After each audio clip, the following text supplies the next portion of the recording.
Hey there folks, it's Chris here from tipsforlawyers.com and welcome to the Tips for Lawyers podcast. I freely admit, I readily admit, and I confess that it has been a little while since I last published an episode of the podcast. There are a bunch of reasons for that, most of which you don't need to know. The reality is I've been taking stock of my content calendar, my editorial calendar, and just determining where I wanted to put my focus over the next little while. I'm happy to say that the podcast made the cut. I enjoy making these podcast episodes for you. I enjoy that they help me clarify my own thinking on certain topics, and it's been a bit of fun over the last little while. So I'm hoping to bring back a more consistent publication schedule. I make no promises of any kind, but I am delighted to have you with me today. So what are we going to talk about? We're going to talk about humanity. And in particular, I wanted to speak on the value of human connection in your legal career. Because this study of law is it's a limiting study. It has a tendency to isolate you from other people, and it really does take place in a vacuum. Because what the study of law encourages you to do, of course, is learn the law and then apply it to certain supposedly real but actually not real circumstances in ways that are designed to tease out your legal knowledge and your ability to analyze, assess, and distill legal principles out of factual scenarios. And that all makes perfect sense, but it takes place in a vacuum because there are two unbelievably important but missing elements to the study of law as compared to the practice of law. The first is the element of commerce. The study of law, aside from the atrociously high fees that you're going to pay to your educational institution, does not involve considerations about commerce. It doesn't take into account your salary, your wages, your contribution to the firm, the amount of time something takes, or how much money it takes to actually keep the doors open on any given day. And to some extent that makes sense because you don't need to worry about those things yet. To the other hand, though, and I know I said to some extent, but on the other hand, it's a little bit non-real. It's a little bit too fictitious when you remove entirely the commercial element from practice. But the second, and I guess for today's purposes more critical thing that's removed in your legal studies is the client, the subjective, emotional client. And I'm going to pair that with your colleagues as well. The human element has been removed as you study law, and partly I think that is unintended. And even though you might study in group projects from time to time, the reality is you could go through your entire law degree with very little human connection. That is despite the fact, which I'm going to contend for today, that human connection is probably the single most valuable part and aspiration of your legal career. So where does it come up? I'm going to start with the obvious, which is it comes up with your clients. Human connection and your ability to deal with people in stressful situations or high-stakes situations is an incredibly valuable tool. The lawyer who can calm down an anxious client so that they can get sensible instructions, who can give good advice to someone who is perhaps upset or concerned or worried about a particular outcome, the lawyer who can emotionally deal with their client in an intelligent way is the lawyer who's ultimately going to have raving fans as clients. You could have the best knowledge of your area of law in the world, and you probably don't, but you could. And you could still be a functionally terrible lawyer if you cannot connect with your clients in a way that matters to them. I have seen this time and time again, that people who are expert have a tendency to believe their expertise gets them across the line, but they're unable to communicate with their clients well, sometimes because it is a very complex subject matter, but more often because they're unable to connect with their clients at the level their clients are at on a complex subject matter. They think that if they just explain it in their own words, their client should automatically understand, but it's not always that simple, and it also gets much more complicated if your client is highly stressed or in a particularly difficult situation of some kind. So, your clients is human connection number one, and probably the most obvious. The next, and I touched on it before, is your colleagues. Your ability to work as part of a team of professionals and administrative staff is really of paramount importance.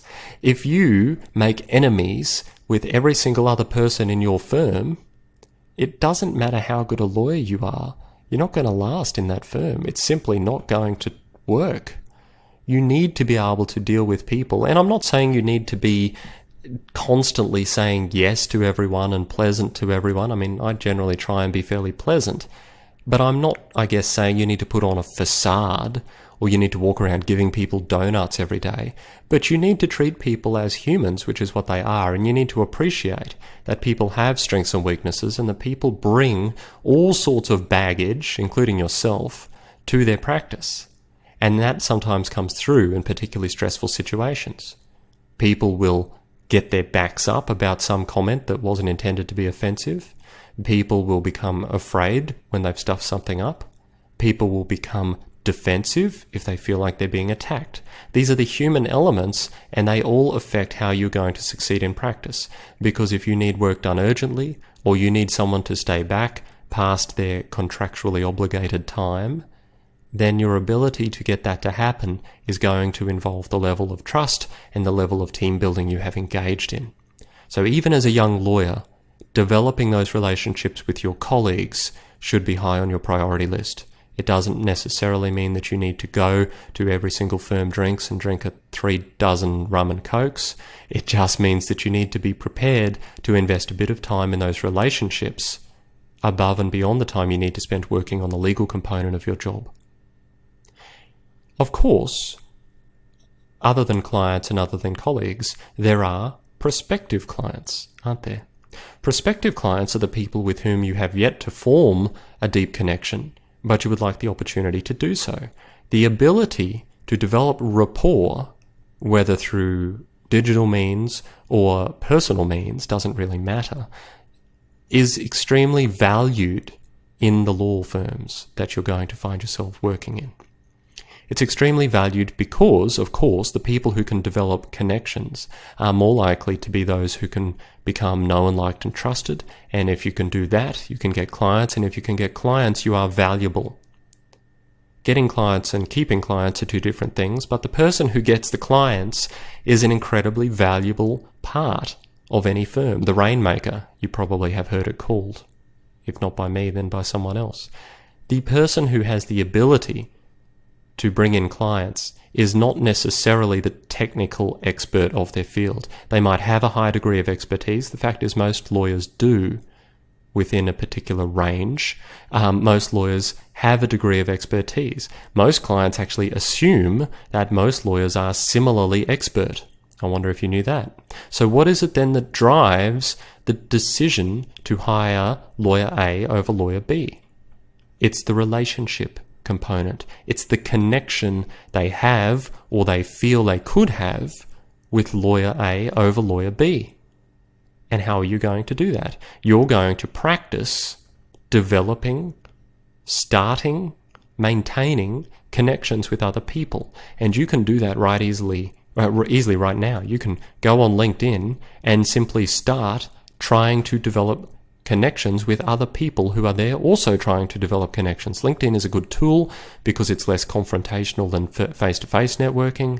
It's fairly selective in the sense that you can choose whether or not to engage on something. And so you can really pick and choose. It is a huge opportunity for engagement. But don't be afraid to then do it in real life too. Introduce yourself to someone. Share a little bit about your personality and your human side. At the end of the day, telling someone you are a lawyer and what you do is really only the standard and polite opening discussion you're going to have. Hi, I'm Chris. Hi, Chris. What do you do? Well, I'm a lawyer. Oh, really? Okay, well, I'm going to go over here now. Have a nice day. it's not necessarily one of those situations where you only talk about law. In fact, most networking functions I go to, I spend very little time talking about law and much more time talking about the other person, or about my family, or my woodworking, or my piano playing, or their piano playing, or their kids, or the school their kids go to, or the education system, or politics, whatever that it might be. I know that some of those are supposed to be taboo subjects, but who cares? If they come up naturally, they come up.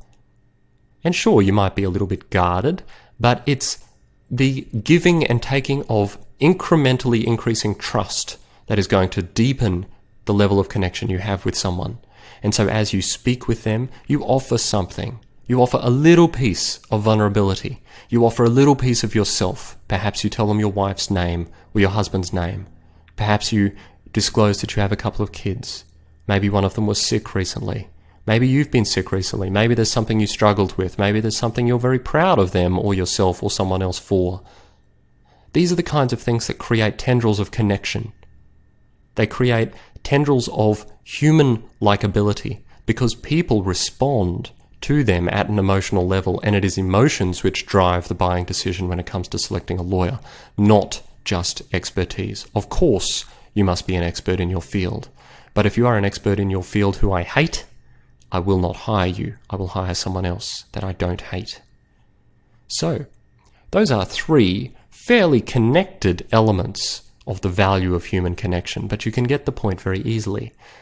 Practice human connection. Read about it. Read about emotional intelligence. Read about how to connect with people. If it's an area you struggle with, or if you think you ought not be doing it, then I encourage you to reconsider that point of view, and I encourage you to be diligent in your efforts, not contrived, but natural. Be generally appreciative and authentic in your dealings with people, and you will find that they will reciprocate, and you will gradually get used to being comfortable in your own skin and being prepared to be authentically yourself and building those connections along the way. It is a valuable tool for practice. I encourage you to take it up, and that is all I wanted to say for today. Head over to tipsforlawyers.com/iTunes if you would, and leave a review, leave a ranking, say something nice. I always appreciate it. It is delightful to be back with you, and I'll see you again soon.